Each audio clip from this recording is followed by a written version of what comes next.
Men scored higher on authentic leadership, but before we go on to explain that, we need to first understand what is organization identification, known as OID, and also understand prototypicality.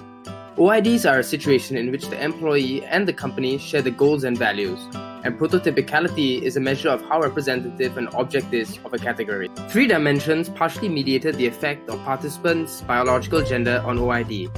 In the low team prototypicality condition, female managers scored lower in the authentic leadership and identified less with the organization.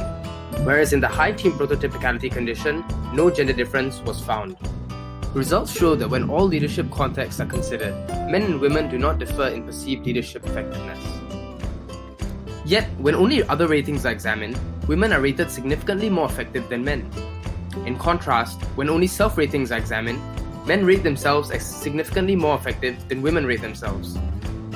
Another finding showed that, consistent with the assumption that the congruence of leadership roles with leaders' gender enhances effectiveness, men were more effective than women in roles that were defined in more masculine terms, such as engineers. And women were more effective than men in roles that were defined in less masculine terms, such as nurses. Also, men were more effective than women to the extent that leader and subordinate roles were male-dominated numerically. Research suggests that there may be more beyond the ceiling.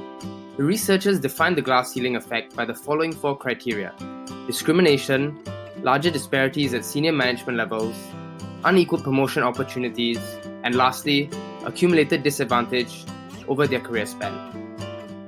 While some may imagine the glass ceiling phenomenon to include both racial and gender inequalities, research demonstrated that this was purely gender-specific phenomenon. In addition, women face a diverse range of barriers and challenges beyond the glass ceiling as they start to reach the top of an organization. In particular, research into the glass cliff phenomenon demonstrates not only that women are less likely to obtain leadership positions than men, but that the positions that they do obtain tend to be more precarious and to be associated with higher levels of stress and a greater risk of failure. So here's a quick summary of what we've learned so far.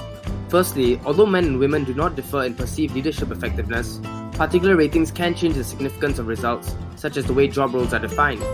Secondly, research demonstrates that the glass ceiling phenomenon is indeed a gender-specific phenomenon, with women facing higher levels of stress and greater risk of failure.